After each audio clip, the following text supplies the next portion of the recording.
nga, naka 14 attack points at Philippine Air Force 10. Pero yung blocking nila, ganda rin ha. 3 for PLDT, 2 para sa Philippine Air Force. Simula na po itong ating second set ngayon. Joy Cases, pahigang tira. De Leon, combination, Latigay, teka muna, net violation kontra kay Dimac yata matatawagan dito. Nag-celebrate dun ng PLDT dahil outside sana ang tawag dun sa palo ni Latigay. Dimac daw, parang ate daw ni Chloe Cortez. Tama ba? Kamukha kasi, pwede. No? If it's Fun Family Pizza, it's gotta be Shakey's. 2-0 PLDT, make that 2-1. Ruby De Leon nagtabog. At natawa rin siya dahil kung saan ba papunta yung serve na yun, siya lang ang nakakaalam.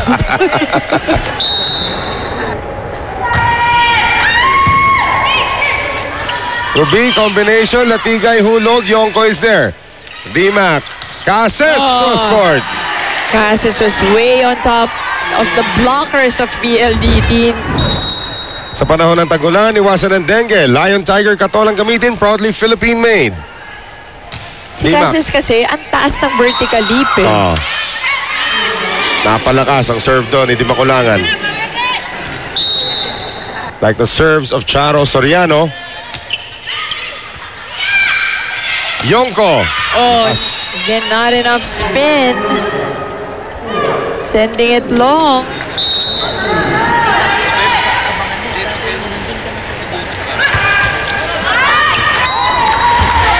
Rare service error from Charo Soriano.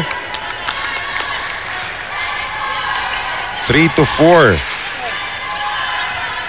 Axel is the official outfitter of the Shakey's V-League. At natandaan ko rin, Charo Soriano was the first one to give Ateneo a championship here in the Shakey's V-League as head coach. Yes. There's the push. May nakialam sa coverage. Ayan na naman ang ginagawa ng PLDT dito sa Air Force. Magiging importante dito sa second set is yung coverage ng air spikers natin. Lisa De Ramos seeing her first action, scoring immediately. That's what you like. Off the bench, pagpapasok, instant point. 4 serving 5. Cases. Pantone, nabol, galing sa likod. Titirahin pa rin ni Luan yan. Dimac, combination. Caballero. Bawi naman, Soltones. Isipin mo ko ilan ang dinaanan ng bola doon. Ibang klase lang ang power ng open hit ni Soltones, ni Gretchel. Sure na yan sa under 23. Tingin ko dapat sa under 23. There's something wrong with the selection process. So magandang aggression na pinapakita rito ng Air Force sa second set. Pati si Pantone, I believe, and I will still argue that she's the best libero ever. Ever. Naman. With all due respect to Sher Peñano, sino ba maging kalaban niya just forever na ever? Jen Reyes, Jack Janela. Kasi in different times Roses will miss. Ito sa Shakey's V-League, ito pinakamaraming award. Ito ngayon si Iya Yongko, tied at 6. Good serve. Talagang iniiwasan nila si Pantone sa serve nila. Uy, tumira si Rhea. At sasabi ni Rhea, extra rice ang tira. Sorry coach, nasapian lang ako. Hindi, pero si Rhea naman talaga kamitira naman niya ng pag yung regalo. De Ramos. Soltones. Hinabol, hindi na maabutan niya ni Balmaceda. So again, the placement shots. Kaya ang sabi ni Coach Clarence kanina, it's never too late for them to start strong in this second set. The thing is that they know what to do. Pero ang kulang sa kanila, wala silang confidence, wala silang focus, at wala silang proper timing pagdating sa bola nila. Now, Coach Clarence expects a more organized air spikers pagdating dito sa ating second set.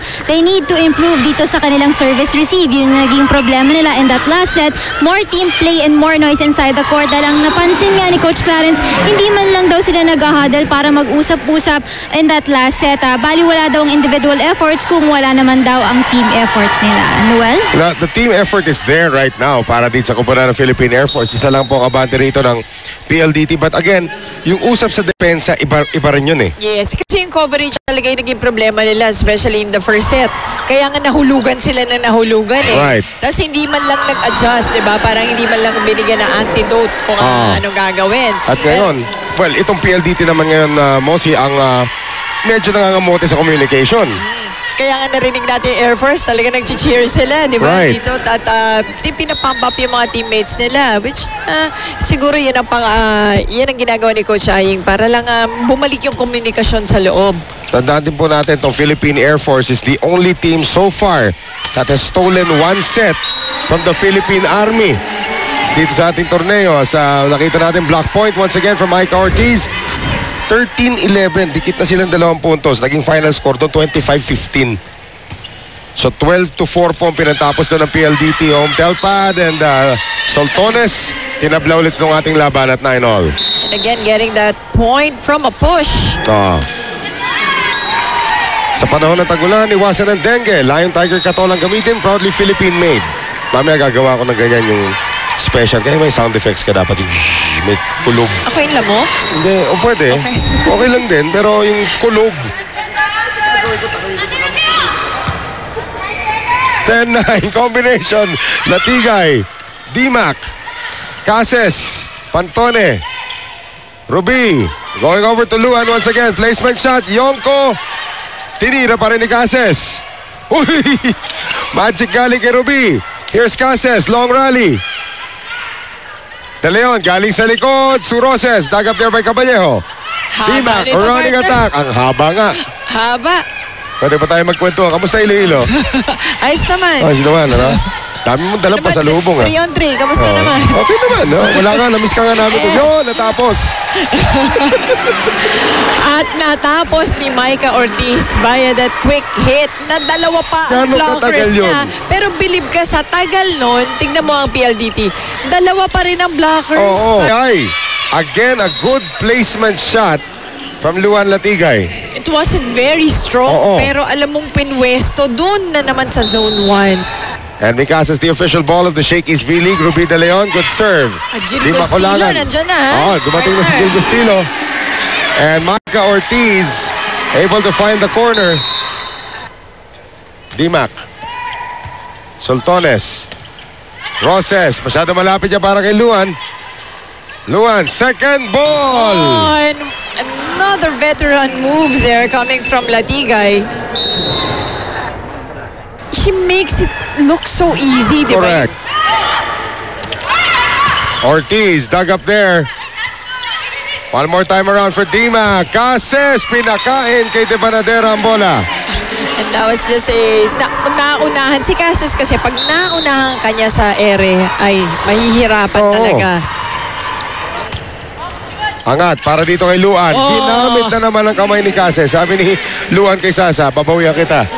And true enough, Latigay getting that blast point. Off the block naman ang ginawa niya doon. Ito na yung majestic serve ni Luan Latigay. Tingnan mo. Di ba? Sound effects pa dapat eh. Cases, lusot. Yung sound effect mo naman parang binubuksang lumang cabinet. If it's Fun Family Pizza, it's gotta be Shakey's. Cases, serving, Latigay. Soltones, iniwan para kay Roses. Ayan na naman yung pwesto maganda. And itong PLDT, kanina pa sila, they've been running their combination plays and it has been working for them. Yun ang nakikita nilang gumagana, paulit-ulit nilang pinupuntahan yung kombinasyon. Tagay, nahanapan kita ng M&M. Kinukuha mo lang. Binubuka mo ako. Yonko. De Banadera. Di makulangan, back set, Yonko. Wala na sa pwesto, pinilit pa rin. And then she really went for a sharp angle. Kaya yun ang sinasabi ni Coach Aying. Paano kang pumunta? Doon ka na nakaharap halos eh, diba? Nation Caballero, tied at 14. Kabila ulit, masyado malapit para kay Judy. Good cover there by Gustilo, pero no second ball coming. Lamang na naman po ang PLDT home Telpad. Gantong-ganto na naman yung first set. Tingnan natin kung mapipigilan ng Air Force. Kasi ang ganda na nung nilalaro nila kanina.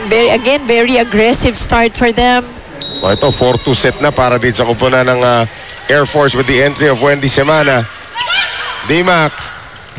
Oh, wow. Pantone with a great dive. Here is Soltones. Semana for De Ramos. Nato sila Tigay. Back set papunta rito kay Roses. Could have stepped on the line that time. Here's Soltones. Ginamit ang kamay ni Semana. 2-point lead for PLDT home telpad. Technical timeout number... At least tandem tayo, diba? Walang away. Wala kumakain ng nuts. Back to the action. Here is the drop shot by Caballero. The Vanadera has not yet scored in this game. Here is Caballero. Nagulat dun si Roses. Soltones nanggulat. And that will work. And, iba yung nakikita nating aggressiveness, agresibo. Topic will return to this game. D-Mac. Oh, Topic nalunod. And Rubin, nandun naman si Custilo. Di makulangan, going to Caballero. Latigay. Across, Soltones off the hands of the defense. Yung dalawang defenders ng Air Force, nagkagulo sila doon. Si Jill Gustilo at si Joey Cases. Palit libero na naman itong kupunan ng Air Force. Balmaceda is back. Well, PLDT so far 10 attack points. Philippine Air Force with 9 at tag-isang block point na silang dalawa. Pantone 7 digs already. Balmaceda with 4. Galing sa likod, Latigay will miss. Pero yung, if you're Roger Gorayab, gusto mo yung ganong klaseng calculated gamble na yun eh. Galing kay Luan sa likod. Tsaka yung gusto mo na part siya ng arsenal mo para nakikita din ng kalaban. Right. Talagang threat sa halos sa lahat ng posisyon. Pabasa tatlo ang abante ng PLDT home telpad. Here is Semana. Pantone, De Leon, combination, Soltones. Ando si Cases. D-Mac setting up Caballero. Pantone again. De Leon. Galing sa likod na naman. Roses will miss again. Dalawa na yan. Spin. Yun ang kaya nandito pa rin ang Philippine Air Force. 2 points down na lamang dahil din sa errors nitong ng PLDT. Yan, nilakay ko na yung butas. Kita ko na lahat na M&M. Oh. Thank you. Ayan na. Mauubos din naman natin lahat yan eh. Here is De Leon de Vanadera. Too low for her. D-Mac, combination, Caballero. Roses, habol si Ruby. Soltones again, this time turned back by Rhea. Pader. Yan. Solid block.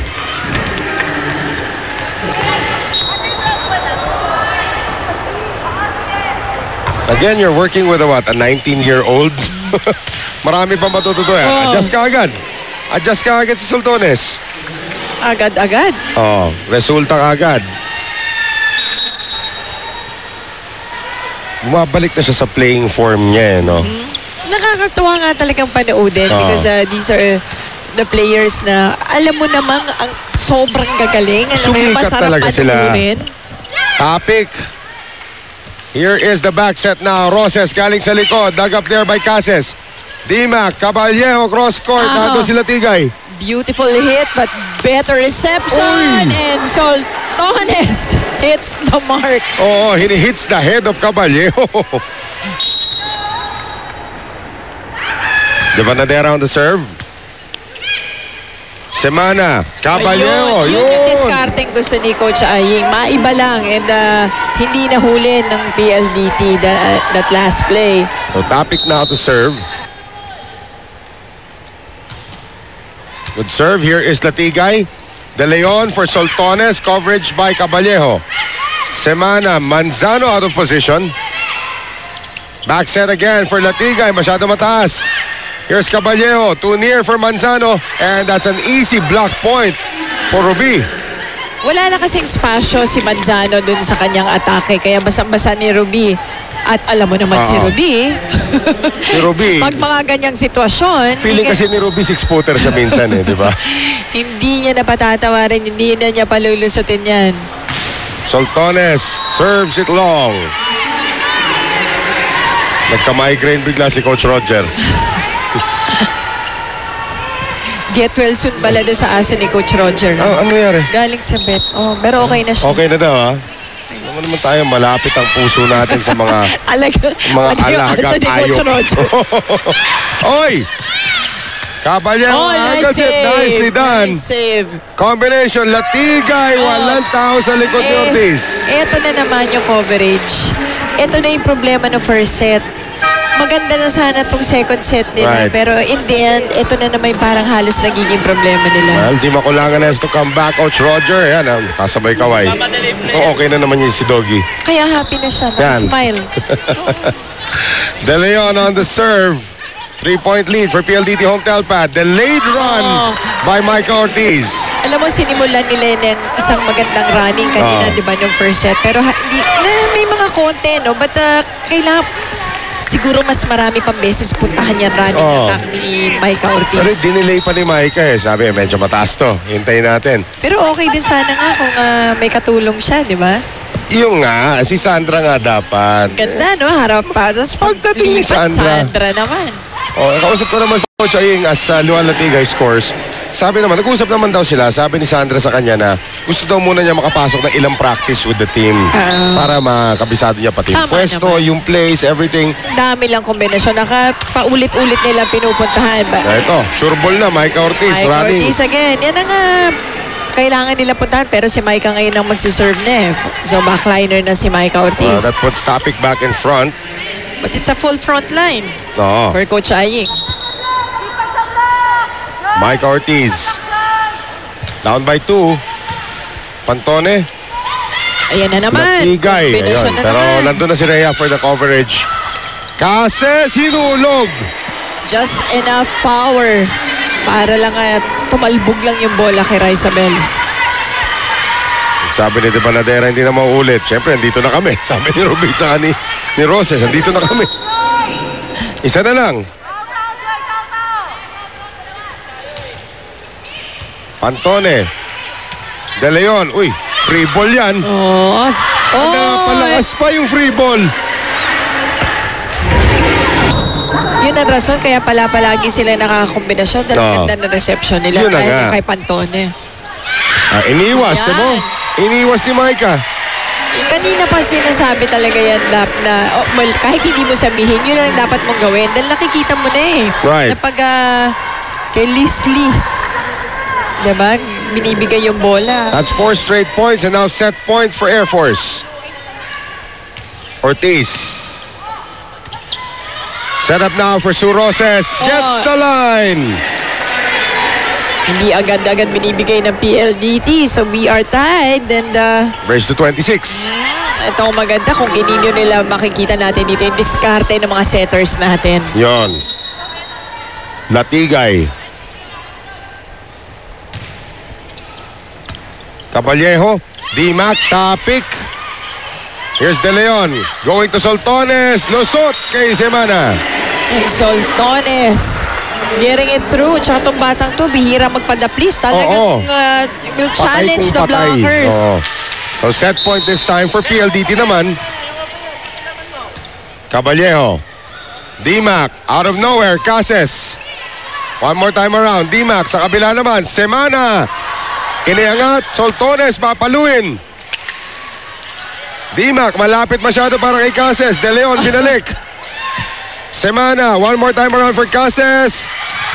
Just enough time to get Latigay there. One more time, Topic. Napaka-importante nitong puntos Yun, lusot na. Soltones getting it through once more. So galing sa isang come from behind, nag-come from behind naman yung kinam from behind. Si